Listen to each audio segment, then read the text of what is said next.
So in Daniel, chapter 6 is the story of Daniel in the lion's den.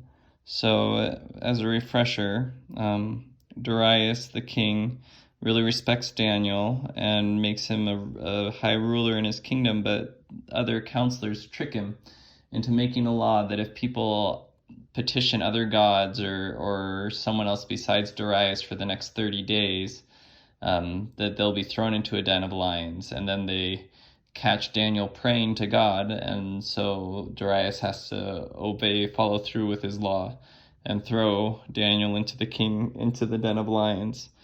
And then in verse 20 to 23, it says, "And when he came to the den," so the he in this case is the king Darius, "he cried with a lamentable voice unto Daniel, and the king spake and said unto Daniel, O Daniel, servant of the living God, is thy God whom thou servest continually able to deliver thee from the lions?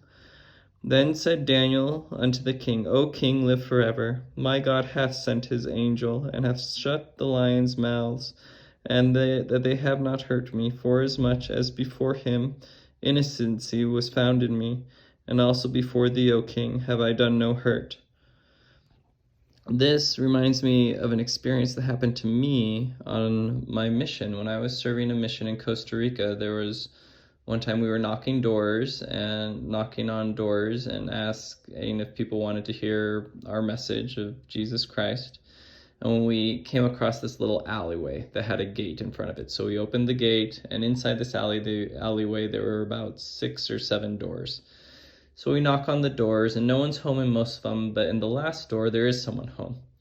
And we knock on it, a woman answers the door, and she's very surprised to see us.